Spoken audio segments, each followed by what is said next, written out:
You're good. Hello, everyone. For those of you already joining us, we will be getting started in just a couple of minutes. Wanted to give everyone time to get signed on. I see that participant numbers already clicking up even since I started. So we'll get started in about 2 to 3 minutes, and we'll just hang in there until that time comes. Thank you.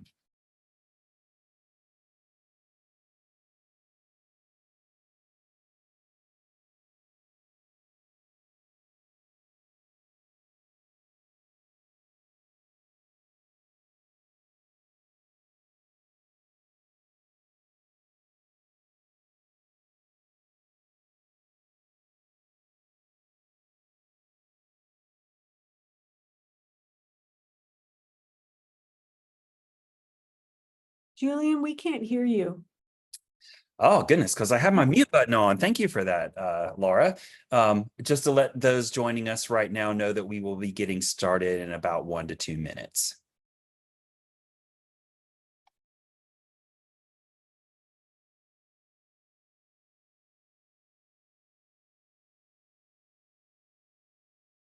And I see we already have some folks going into our chat, letting us know who they are and what schools they represent. Feel free to join us there if you like. I know our guest speaker would like to see who all's joining today as well. And again, watching that number of participants is still ticking up. So we will get started in about 1 minute.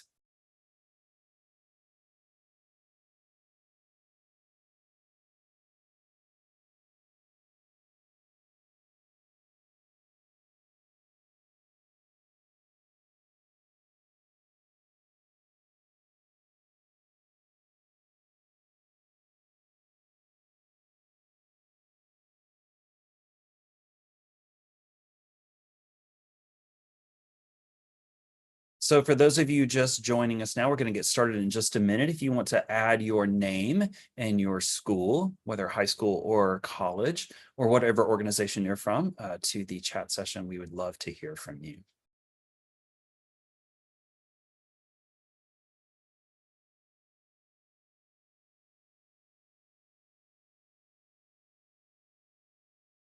All right, why don't we get going? Hello and welcome to Labster's Science Immersed Conference. And to this session, engaging student learners with small teaching.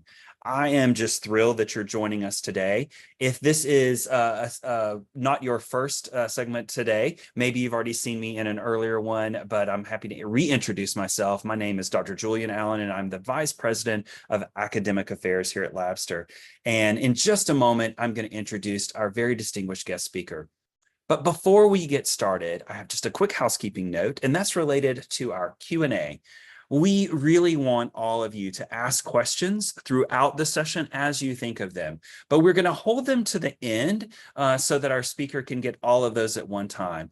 Our incredible note taker, Siley, a good colleague of mine here at Labster, is going to take note of all the questions that you ask. If we have any similar ones, she might be combining those. And if we don't have time at the end to get to all of your questions, we will get to them and work with our guest speaker, Dr. Carruth, to get you answers to those questions in our community forum. At the end of this session, we'll be posting links for our full agenda for today and tomorrow. So if you've only signed up for one session, we'd love to see you at others as well. And we'd love to see you at our Labster Community Forum. Again, links to be coming at the end, so you won't be clicking off right now. You will be here and fully present to hear our incredible distinguished guest speaker and my very good friend, Dr. Laura Carruth. Laura is the Associate Vice Provost for Transformative Teaching and Learning and the Executive Director of the Center for Teaching and Learning at the Georgia Institute of Technology, also known as Georgia Tech, also known as my undergraduate alma mater. She's a neuroscientist by training and was a neuroscience faculty member at Georgia State University for 21 years before moving over to Georgia Tech. With a background in neuroscience, she approaches all things related to teaching and learning through the lens of how the brain works. And after working with Laura for many years at Georgia State, I know that all of us are in for a treat today. So without further ado, Dr. Carruth, I would love to welcome you to the screen. I'm honored that you're here, and I'm really looking forward to hear what you'll share with us today. Julian, thank you for that very kind introduction. Hello and well, good afternoon, everyone. It's fun to read through the chat to see where you all are. I know we've got different time zones represented here. And I'm just excited to talk to you about small teaching. I'm going to begin by sharing my screen. Let me get this set up for you. And what we're going to think about today, and I also want you to know I've got two different screens working here. So if I end up looking over to my left, it's because I'm monitoring the chat on a different screen. We're going to talk today about small teaching, big impact. And I want to begin by having a poll shared with you because I want to find out how many of you are actually already familiar with small teaching, the concepts by James Lang. So just sort of, if you can vote in this poll, it'll let me know where you're coming from and if you have any experience with any of the concepts from these books. So we can see most of you aren't, and there are a few people who said a little bit. So James Lang, it was an English professor who wrote a book involving how to add what he's calling everyday lessons into your class, all based on the science of learning. And his most recent book, the Green Book, came out in 2021. But this blue edition, the first edition, is just as good as well. And there's also a version of this book that he wrote in collaboration with Flower Darby for online. I will say, however, that I think that the original versions are just as good. Oh, let me share these results with you, are just as good at covering online as they are for face-to-face. But if we can see here, just knowing a little bit of background of who's with us today, most of you are not familiar with this book. So I will stop sharing the poll. Go. So these are brief interventions that you can add into any class period. There are sort of a limited number of activities that you can use across an entire course. And they're very minor changes. And the reason I like small teaching and the principles in this book are that you don't have to think about redesigning your entire class. You can focus on a few little tweaks that you might make that actually can have a really large impact. So what we're going to do together in this hour we have is we're going to reinforce the idea that small changes can lead to major impacts on student learning. And what I hope that you can do at the end, and especially after this webinar is over, is take a couple ideas that you can quickly and easily incorporate into your own teaching. And first, what I'd like you to do is just type into the chat what you think an ideal learner would look like or does look like in your class. So if you can just pop into the chat what you think an ideal learner looks like or behaves like, that would be great.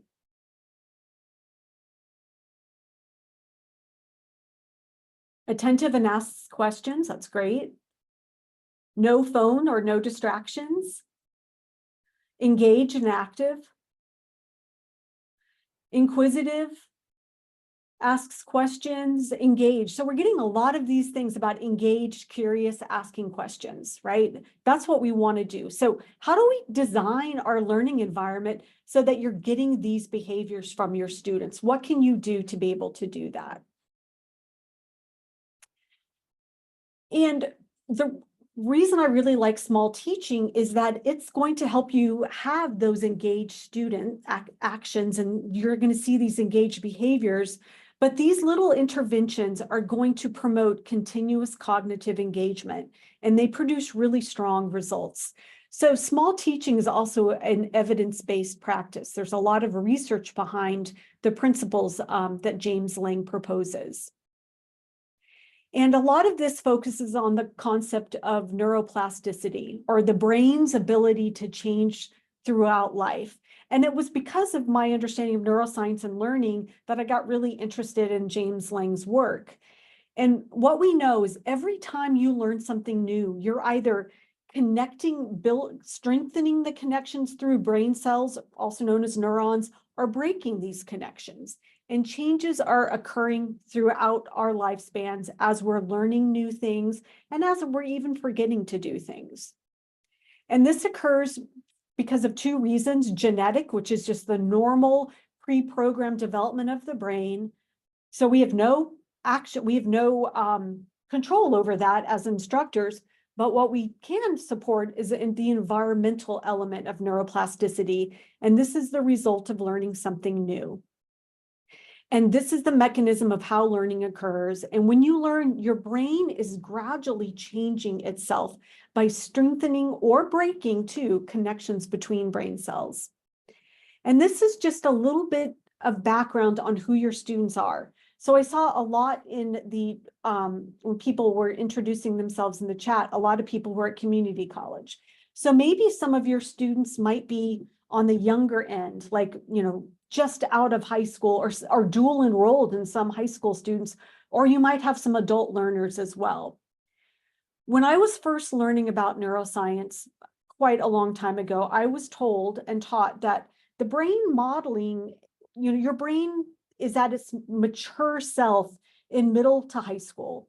And we now know that that's false. The brain doesn't actually finish maturing until your mid to late 20s, and in some areas, probably even later than that.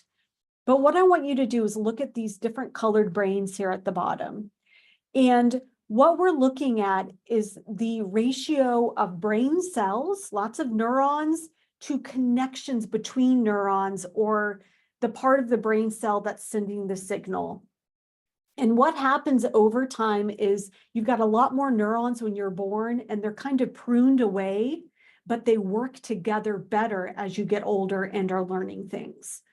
But the brain doesn't mature at the same rate. And the parts of the brain that we're really thinking of when it comes to learning, which is in the front part of the brain, that matures the slowest.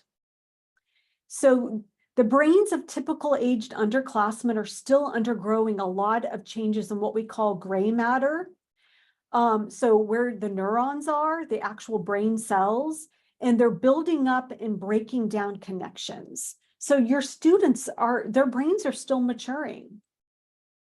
And the National Institutes of Health actually calls the brains of teenagers up through early adulthood still under construction. There's still a lot of rewiring that's occurring.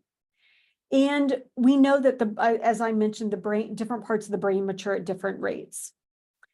And all I want you to see from this slide, this is, I promise you, not a neuroscience talk, is that this is a brain cell right here. This is an axon down here, which sends a signal from this central part of the brain cell. And the brain cells communicate with each other. The neurons are communicating with each other at what are called dendrites. And during learning and memory, there is rewiring and plasticity that is occurring here, where new connections can be built. That is why I'm interested in small teaching. How do we have our learning experiences that are happening in our classes help promote positive formation of memories? And what is happening with memory formation is you've got short-term and long-term memory. And how do we help our students take short-term memory and convert it into long-term memory? And what you need to do for this to happen is practice. You've got to practice listening, practice information, practice writing, learning, reading, but engaging with the information in a way that is not passive. So how do we help our students take what we're trying to teach them and either make it a long-term memory that they can share content, or something that they can do? And I think small teaching it promotes the development of these memories so that our students can actually really truly learn and not just regurgitate something and not know what it was that they just did. And all of this is also happening at a time when many of our students are very, very stressed. And the stressed brain does not operate the same as the unstressed brain. The unstressed brain has a lot of control over behaviors and thoughts, while the stressed brain actually loses some of the control from the prefrontal cortex, where a lot of learning, executive functioning is occurring, and there's weaker controls of thoughts, emotions, and actions. So small teaching also helps these students maybe feel less stressed so that they can focus on what it is they need to actually be doing. So now I'm going to actually ask you to fill out another poll. So this is a poll on how you map out your class time. So hopefully you can all see this poll, and it asks, which of these statements best describes how you structure your class time? Every minute counts, there's always time to be flexible, or I'm never sure until I get to class. Right now, it seems like a lot of people are saying, there's time to be flexible, but it's also, almost a quarter of the respondents are actually also saying every minute counts, because you are struggling between having to deliver content. You've got so much content you have to cover, especially if you're teaching an intro class, yet giving students time to actually engage with the material in class. So one thing I really like, and I'm going to end this poll now so we can see where the results are, is that I think that, share the results, you should be able to see this, is that small teaching allows you to kind of develop, oops, I'm going to stop sharing the poll. It should be ending, there we go. It lets you map out class time. So we're going to break up mapping out class time into 4 components. Oh, and let me see what is going on in the chat. Every minute counts, but I always plan for student work time. So that seems great. That was from Lauren, and we're going to think about how to do that.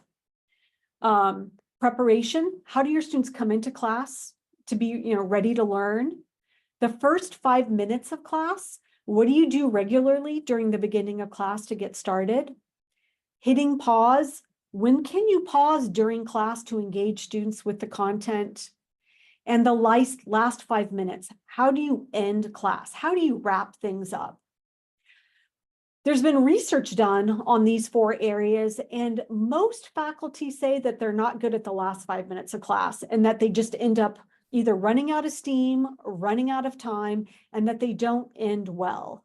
So what I'd like you to think about is your class in each of these components. And sometimes this is referred to as bookending. You've got a good start and a good finish. You're holding your class up at the bookend. The choreography of your class, using your time wisely, the class rhythm, whatever you want to call it, so it resonates with you and that you actually have a plan for how to use class time. And I think small teaching really does encourage this. And when you actually follow this kind of plan for your class, it goes back into Lauren's comment in the chat, because it also reduces stress for students. It's helping them use time wisely because you're using time wisely. Small teaching, the book is actually organized into 3 sections: knowledge, understanding, and inspiration, and that over these 9 chapters. And we're going to actually look at examples for knowledge, understanding, and inspiration. And looking at that with these learning principles, if we look at knowledge, James Lang focuses on predicting what's coming next, retrieving knowledge, and then something called interleaving.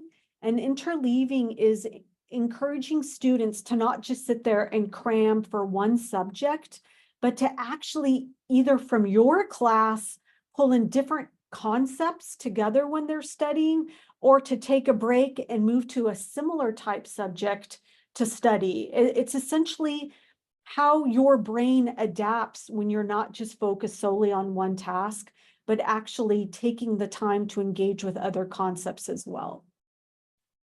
Under understanding, we're going to focus on connecting, and under inspiration, we're going to focus on motivating. But all 9 of these topics are covered in the book. So what we want to do is encourage continuous cognitive engagement. How can we do this? And we're going to look at some example research on the testing effect leading to retrieval practice. One easy way to do this in your class are just frequent low stakes assignments. Sometimes it's as simple as asking, what did we learn last time?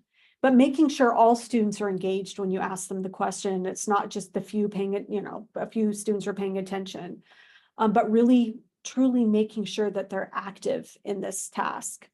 Asking what they already know about a topic, that's very important. Having them write down one thing they learned today or what the muddiest point is. So that is, what was unclear about something we did today and how can it be cleared up? Focusing on retrieval first, we are going to look at some research that talked about how students study versus practice or test. And if we look at this graph here, the S's are study, study, study, study, and the T's are, this is, for example, the red box is study, study, study, test. So this blue bar would actually represent if you're just pure lecturing in class and students are kind of studying information. The red might be you ask them a question to repeat something back to you. And then the green is they studied something and then they practice on their own, testing, testing, testing, and testing. And what we can see is studying does better with a 5-minute delay after giving students some information because it's just residing there in short-term memory. But if they actually follow a study and then a testing, testing, testing format with either practice quizzes, low stakes, formative quizzing, they actually retrieve more information a week later. So this is showing that they need time to test themselves when the material is put away. The problem with just studying is the information's in front of you and you can always refer to it, and you're actually not getting really good practice. And it's actually, this process is part of kind of how memories are made. You make new memories every time you practice something and repeat it and work on it. Another example of this is as simple as hitting a pause. In this, an instructor paused for 2 minutes 3 times each during a 45-minute lecture. So just lectured, but paused twice. And during the pause, the students either formed dyads and discussed the content, or they worked with each other to catch up on notes that were covered earlier in the class, but they were working together. And there was no instructor-student interaction during the pause. And I apologize for the low quality of this graphic. It was pulled from the book. But what we can see here is this is the dark, both bars are the same instructor, 2 different classes, class 1 and class 2. When no pause, and then this was student performance on a quiz. With no pause and just lecturing straight through, you can see the students didn't perform as well. They did okay. But they did much better when there was that pause, and they actually had time to rehearse and work with and think about the material. So sometimes it's just this simple as just making sure in every class period you build in the time to take a break. You can even put a slide up that says, pause, do this now. So things that you can do, you can open a class by asking students to remind you of the content from a previous class or to summarize readings. You can ask students to write down the most important concept of the day. I'll show you an example of that. And maybe one question they had from what was covered. If you teach a face-to-face class, you can use clickers or quizzing on your phone, like through Carruth. But what you want to do is build in retrieval activities that are connected to the core concepts of whatever it is that you're teaching, and it also underpins skills that you want them to get, such as practicing writing, practicing speaking, or practicing problem solving. So this is just an example of a minute paper from a math class in which the students just had to write down something to submit to show, and then the instructor collected it and either gave them participation points or reviewed this to make sure students were on track. I use minute papers in my classes. I've had it work successfully in classes of up to 120 students. And it became an expectation of my students that they knew they were going to get a minute paper. They didn't quite know when, but they would write something down, write about a paragraph, because I wanted to know that they actually were at least writing at some point in the class. I would collect them and read them and give them a check plus or check minus. And then in the next class period, I'd have example check pluses explain what their response was. And students could always hear about what their response was in comparison to something else. And that's how I took attendance. So you can use these for multiple purposes. So we just retrieved, but now we want to connect. We're going to connect information together. Everyone in this webinar, you are experts in what you teach. You know your content and you know it well. And that actually, in one sense, puts us as instructors at a bit of a disadvantage when it comes to remembering that our students are novice learners, and they're going to organize information in their brains differently than we organize it because we know our fields. And that's called the instructor blind spot. You forget about what it was like to learn content. So these are just little nodes of connecting information.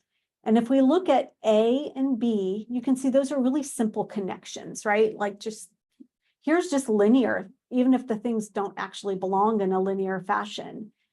These are what novice learning connections look like.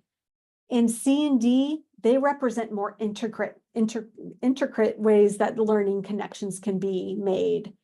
And what we want to do is help guide our students into being able to see connections. And I will tell you that PowerPoint is great. However, it actually puts learning at a disadvantage sometimes because using bullet points or using numbered lists sometimes prevents students from seeing other connections that can be made. And I'll give you an example of this. So if you teach anatomy and physiology, often in undergraduate levels and in high school, it's taught by systems. You learn about the skeletal system, you learn about the circulatory system. However, when something happens in the body, it's often not just one system. And when students need to do things such as explain blood pressure, they find out that it involves the cardiovascular system, it involves the excretory system, the vascular system, and the brain.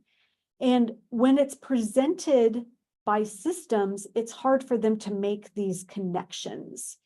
And so one thing we can help them do is learn to connect information together and not just assume they can do it.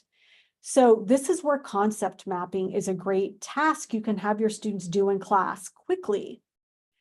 So connecting through small teaching is have your students use sticky notes, or if they write on the whiteboard or have sticky paper, and have them in real time take apart things that you might give them and reconnect them together as a small teaching activity.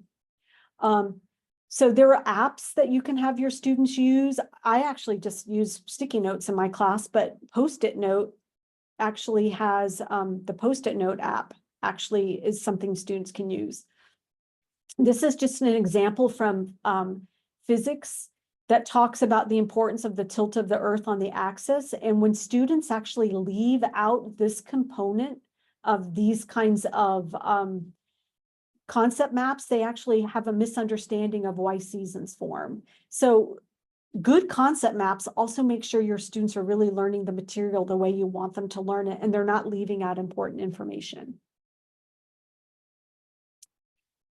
Another good way of concept map is having speed discussions in your class.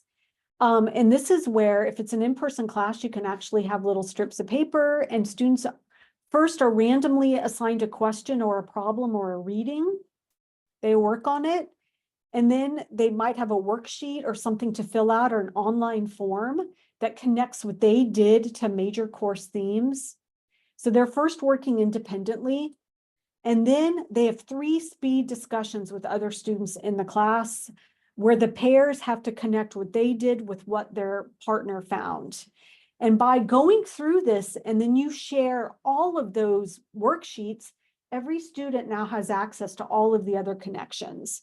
So it's actually also helping the students expand their knowledge, interact with each other, and it helps them work on, make connections to this work in a way that's more fun and creative than if they were to just fill out every worksheet or make every connection on their own. And this also works really well in synchronous online courses using breakout rooms, and you can do it in asynchronous courses as well by just having students fill something out in a discussion post. So now we want to move to motivation, and this gets to be the hardest part. What motivates students to persist through difficult tasks? And first, if you guys could pop in the chat, what do you think is the biggest motivator for students? What are they motivated by?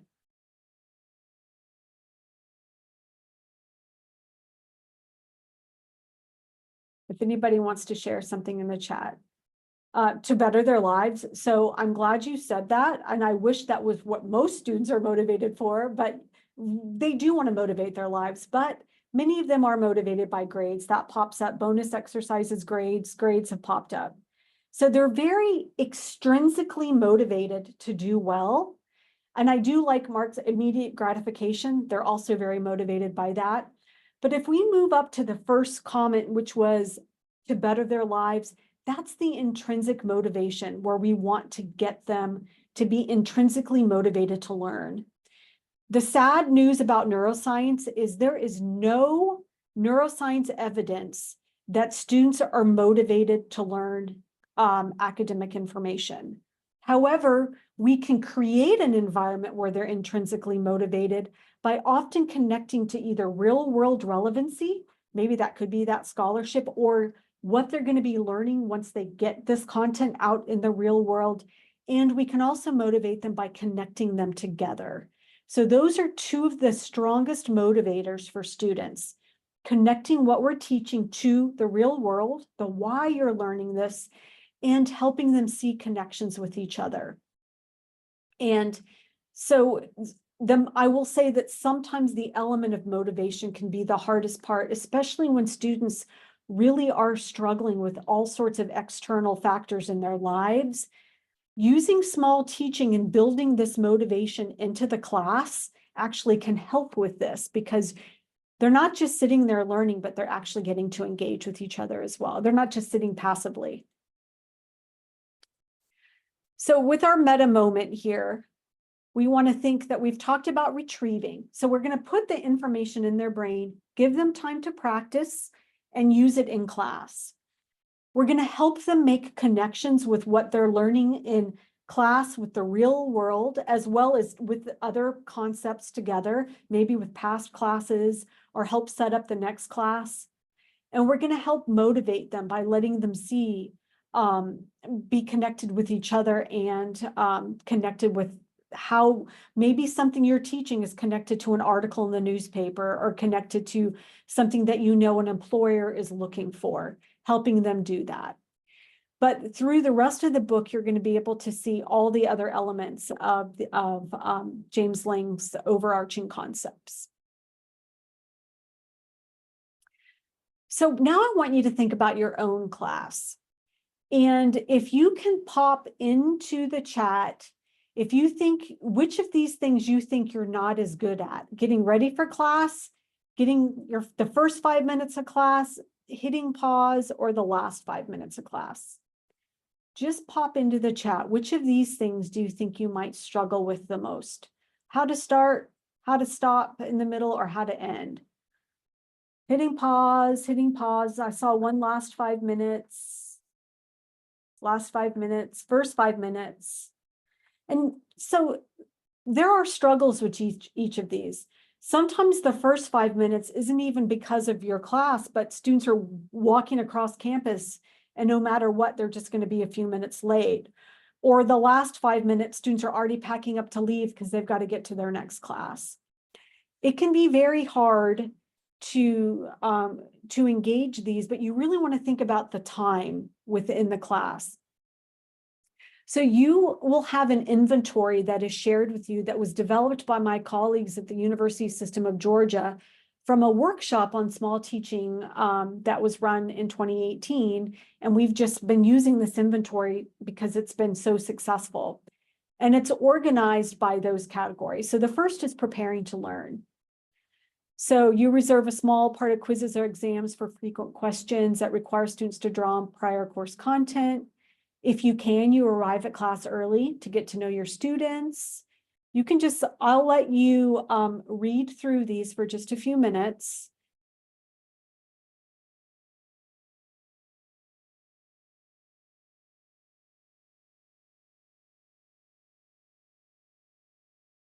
And after you've done that, if you can pop in the chat, if there's one of these that you've never done before that you'd like to do, that would be great. And this is preparing to learn. So this is not just making your slides, but getting your students ready to learn your content.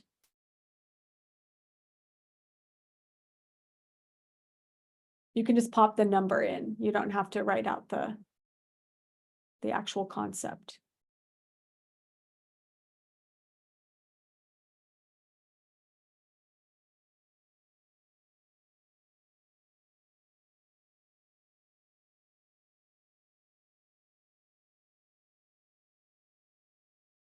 Okay, so we've had one person say number 6. I provide students with clearly outlined expectations criteria for their coursework. So that's a good one to try. You know, having your expectations aligned with your students' expectations is really important. So that's a good one. Thank you for sharing that one, James. We've got an 8, which is study tips, and that's just one. If you've got them available, that really does make a big difference. Someone 10, guided reading prompts. So you can see that there are a variety, you know, people are sort of responding to which of these they think will work for them, but none of these are actually hard to really adopt, right? So we've just prepared our students to learn, and now what we want to do is think about the first 5 minutes of class. So here, you know, there are activities that go from 11 to 20. You know, an example is I give frequent low stakes assessments. I open class by giving students time to discuss confusing or challenging points. I communicate enthusiasm. So what I want, what I'd like you to do is if you can read through, and if one of these resonates with you, pop this into the chat. And Sebastian, we're sorry to see you go. It sounds like you are it's late for you in Switzerland, so.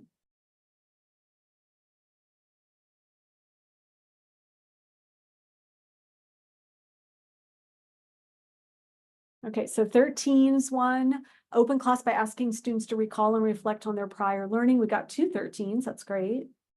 So I actually like this one because it really explicitly, I like 13 because it's really making connections to prior content. 14, prior to the first content exposure, ask students to write down what they already know. That's a great one too, especially if they can build on those notes throughout class. We had a 15 and a 16. So none of these are actually hard to do, but they really do require a beginning of your class that's not just showing what the first slide is, unless it asks them to do this task. And I'm glad that Leanne said she really likes 16, which is open each course by telling a story or presenting an intriguing fact. That is fabulous to capture students' attention. I know one instructor who her small teaching in the first 5 minutes is she plays music, that each student has suggested a song to open the class. So over the course of the semester, they're going to hear a little bit of the music. And it's a great way to just get them focused and get them started. Because what you want them to do is take a breath and be ready to learn. And you want to take that breath and be ready to teach. Now we're going to move to hitting pause. So what happens in the middle of class? I gave you some examples of concept mapping or minute papers, or even a pause, just a simple pause. So we can look at these. There's think, pair, shares. So read through this list and see if there's anything that resonates with you here that you'd like to try.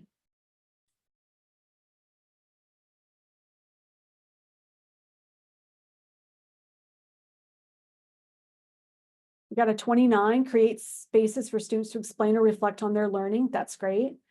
Anna 23, she liked both. I paused to show demonstrations and simulations. Students love to see demonstrations of something. It's just so useful to actually see what they're learning in action. So 26 and 30. So we also did 21, pausing. 26, I asked students to create concept maps. So I love concept maps. 29, create spaces for students to reflect again. So we can see that there are a variety of these. Some of these are short, like the pause, and some of these might take more time, like the demonstration or the concept mapping. What I'd like you to think about is I wouldn't try every single one of these on different days of your class. I would find the 2 that work for you, because then it becomes part of your class choreography and students know what to expect, and then they learn how to do this, and then they really get a lot out of the time. So hitting pause. And now to the end, where we are going to have the last 5 minutes. This is the struggle. And somebody said earlier in the chat that the last 5 minutes is a bit crazy. It's busy. Students might be packing up. They might, the next class might be waiting to come in. Read through this and pop into the chat any of these examples that resonate with you.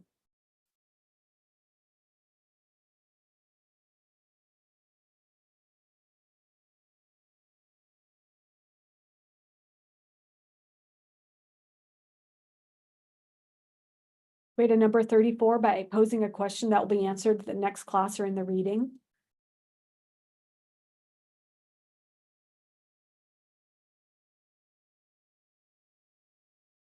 '31, close class by asking students to write down the most important concepts to help them see, summarize, or express confusion. 34, you do this sometimes already, which is great. James, close class by posing a question, and maybe you can just start to make it routine.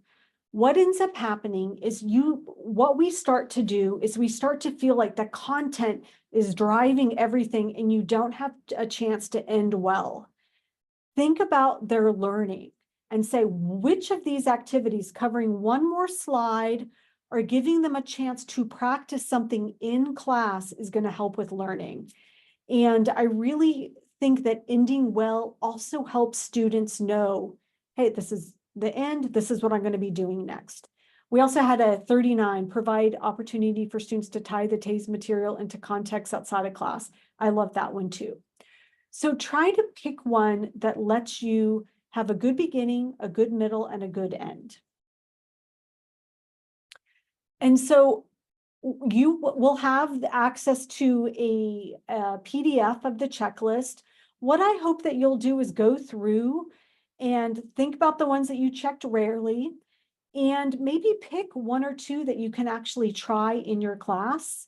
Because as I said at the beginning, this is not an expectation that you have to redesign your entire course. Each of these interventions can easily be plopped into the existing way that you teach. And so I'm hoping that you'll propose a small teaching assignment in your class, and that you'll choose 1 or 2 of these ideas that you're interested in, and that you are going to think about this today or tomorrow before this entire Labster conference ends, that you're going to be like, hey, it's fresh in my brain. I'd like to think of 1 or 2 things I can start using right away. And I'm going to think about how my students are learning and how these activities are going to let me design how I use the learning space the most effectively. And just to end, the references for the books are Darby and Lang.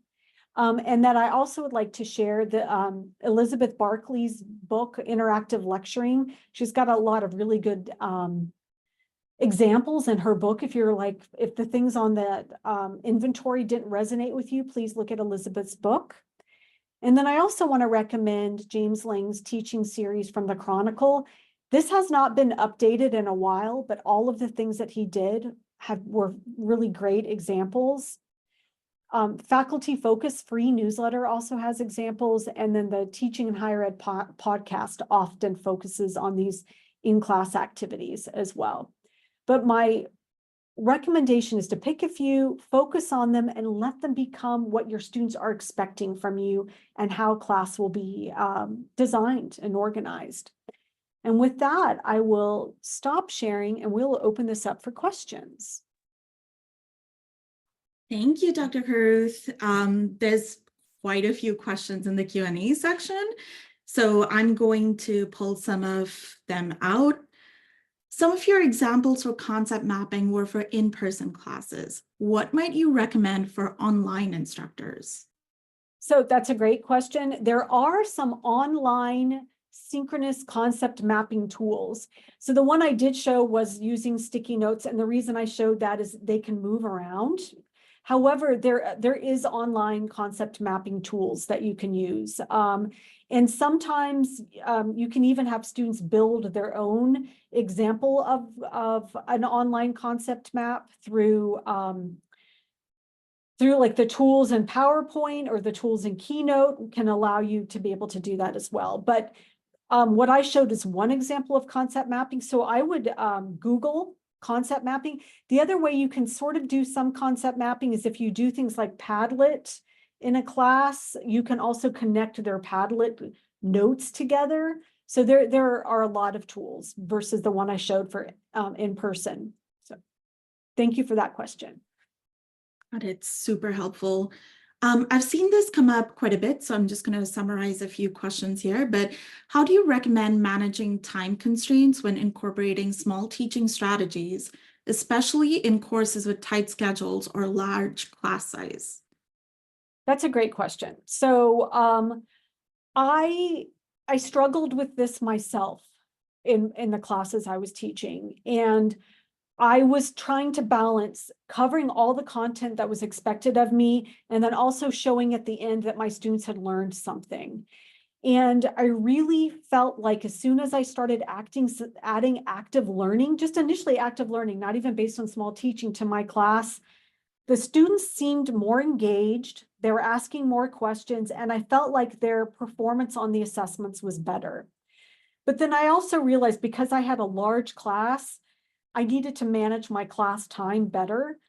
And that's kind of how I started thinking of the elements of preparation, getting off to a good start, pause, and ending well. And I think that I found that even if there's a lot of content I don't cover, I was explicitly able to say to my students, these are the things I want you to review on your own. This is where we're going to dive in more depth together, focusing on that deep dive in concepts where I knew that they had to have more time with me to master the concepts, like they were tricky concepts. So I didn't pick the small teaching activities based on the easy to learn. I picked the tricky ones that I'm like, we need more time for you to practice, because every time they practice, you're reinforcing the memory formation. And I could also, what I found out that was important when I first started was I could nip misconceptions in the bud by asking them these questions. I could find out that, oh, I thought I was perfect when I explained it, and they are all confused, and I need to do it again. And I could help make sure they were all on the right track. It is very hard to do this. I understand the stress and balance of content versus the depth. It's not easy to do. That's why I'd only pick a few of these. And even if it's the short ones, like hitting a pause or one think, pair, share, that makes a difference. It also just lets students use their brains in a different way when they're in class. I love that. Okay, we have a few more questions. Considering the diverse learning preferences and needs of students, how can we ensure that small teaching adjustments are inclusive and accessible to all learners?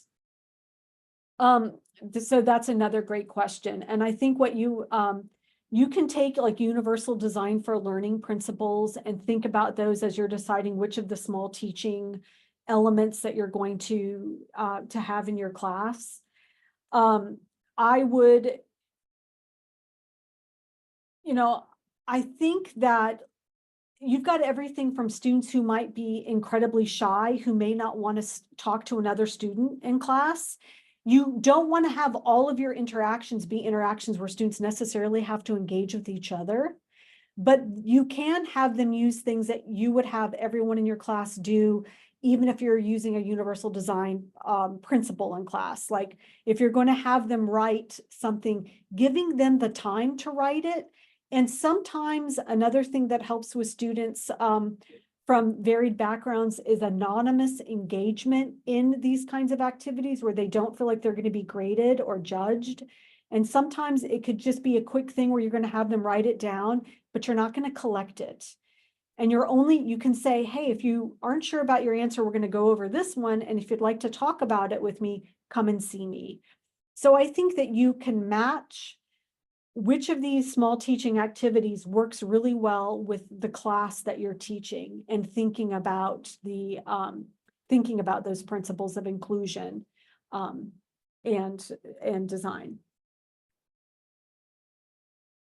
I have another one that's come up quite a bit, but do you have any ideas for nuancing these examples for students coming from a variety of learning backgrounds? And this does kind of tie into your previous question as well. So if you have anything to add there. Well, I would use these. So if you've got students with variety of learning outcomes, so let's say one of the things that they're struggling with is writing. Use this as a way of practicing writing and not critiquing their writing. And just let them know that I'm just letting you practice getting this down, if that's one of the struggles. Or if language, if English is, is their second language, you're not focused on that. You just want their idea. So sometimes you're getting them to understand that the idea of this practice isn't to be graded.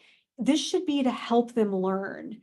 And so it might be that you try a couple different, like if you've got 3 that you're going to alternate throughout the semester, those 3 things might encourage different aspects of learning and practice and rehearsal. Some of the best things in class for this are going to be like if you're focusing on retrieval, it can be one type of activity, connection. But often with different learning backgrounds, time is their enemy and they need more time to process information. And what you can also do is, if you think they need more time, let them keep working on that activity before the next class and then revisit it again so that they don't feel rushed. And that also ties to the question about, I think there was one about anxiety. Is some students, if you ask them to do something in a short period of time, they're so worried about getting it done in a short period of time, they get nothing done. So removing the stress that they're being graded and letting them know that they can revise and revisit, and that the whole point is that you just want them to practice. So I think how you message what you're going to do with what they're doing is the important thing. And sometimes some of the best things are just the pause. For some students, hitting the pause helps every student because it gives them time to not be stressed and to just think about what it is they're doing. Find some that fit with your teaching personality. Every person here teaches a different way. You've got a different style, different, your communication strategy in class is different. Find the ones that work for you. I also recommend, and this is what I did, in the middle of the semester, I asked my students, which of these things do you like the best and which ones don't work for you? And I got a little bit of feedback on how all of this was going. Every student liked the structure that it provides. They liked think, pair, share. They liked being able to write things down. They kind of liked the activities that took 5 minutes and less the best. Or they wanted a full-blown activity like a case study, which does not fall under small teaching, and that would be a different activity for a different day. So, but get feedback from your students to see how it's working, because you don't also want to be doing something with them that either it's hard for you to manage and they're not getting the learning, the depth of their learning out of it. Yeah, and like you mentioned, we do have a question about anxiety. I'm going to just ask it anyway, just in case you have anything to add there. But many students, especially in science courses, approach their course with a lot of anxiety. Do you find that some of these tips might help students face and overcome anxiety? If so, how? I think that these tips do for variety. So these are the 2 ways I think it can help. One is if you're having them do something and they're recognizing what they don't know now versus what they don't know when they take a test, they know what to focus on. That boosts their confidence. It also boosts their confidence if you ask them something and they're like, oh my God, I actually got this concept. They're working on it and they're reinforcing it. So I think it helps with anxiety by letting them know what they need to work on and what they do know, and then remind them, hey, like, if you struggled with this question, make sure you spend time when you're studying on this question. It also gives them like guardrails on helping them figure out what they know and don't know. Formative assessments, no matter if they're part of small teaching or not, really do help students with confidence because it lets them know what they need to do to prepare. As long as those formative questions are going to be connected to how you're going to assess them. Where there's a misconnect is like, let's say everything in your classes is very lower level thinking skills, and then your tests are very high order thinking skills, that you've got a disconnect there. But small teaching can actually help that continuous practice that they need to do better on tests. I hope that helped, but I do think it boosts confidence. I think all your answers and the whole session has been wonderful for me. So, and I think our audience agrees because we have one more question. And this will be the last one we can answer live. Any other questions that are left, we'll be sure to get to them after the session. But what ideas do you have for connecting students to the real world when they see their courses as required, but not necessary for their major? I love this question. I love this question because I'm married to a historian who teaches history classes, and he often says, my students don't see why they have to take this class. I think that what we want to do is have them not think just about content, but think about the skills that they're gaining: writing, problem solving, critical thinking. And I think that you can connect your content to these skills, and that also helps them do this.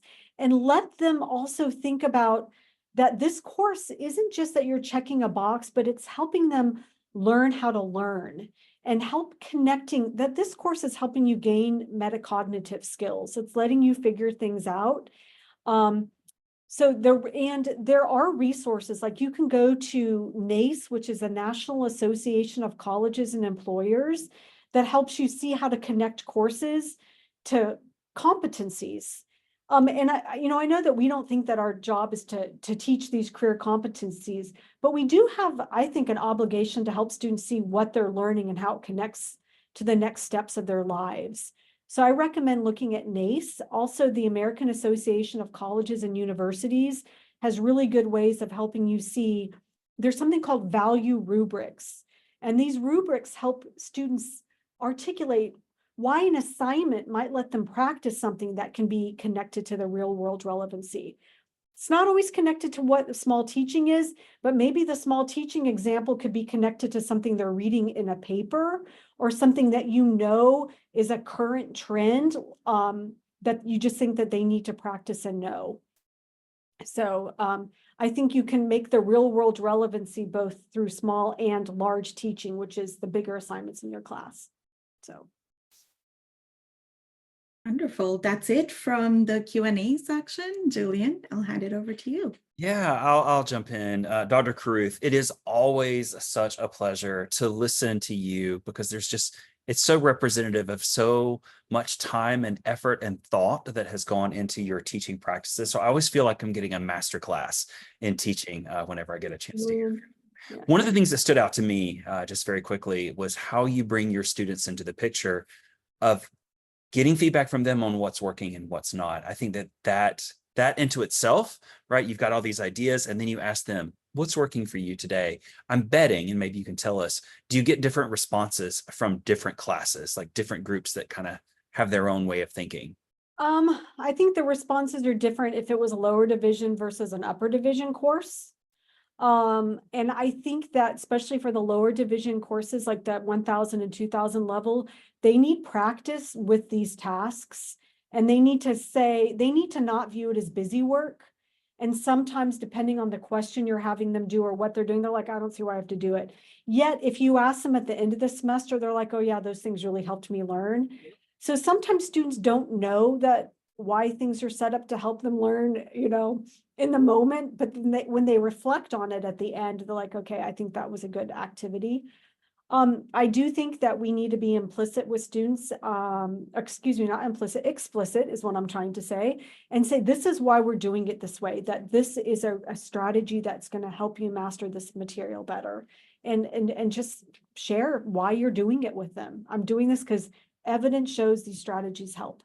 So, but the upper division students usually get this more and sometimes like slightly different activities. Sometimes they're happier engaging with each other, where maybe the first and second year students are still a little shy about some of the things that might connect them with their peers, even though that peer connection is very important for freshmen and sophomores. Yeah, absolutely beautiful way of looking at it, of nuancing and thinking about who your audience is as a group of learners. So thank you. Thank you so much, Dr. Carruth, for spending your time with us and preparing all this content for us, and for sticking in there and answering all the different questions coming your way. So with that, I do want to invite everyone who has attended. Thank you as well for attending and for posting all these wonderful questions for Dr. Carruth. Please join us in our Labster community campus. You'll see a link coming in that Thomas is putting into the chat right now for the community campus, and also putting in a link for the additional sessions coming up today. We have another session coming up right now on unraveling faculty burnout in STEM. Laura, you might want to stick around for that one as well, if you get a chance to. So everyone. Yeah, thank you all so much. Again, Dr. Carruth, thank you so much for your time, and we'll be seeing you all soon. All right. Enjoy small teaching, everyone. Thanks. Bye. Thank you. Bye-bye.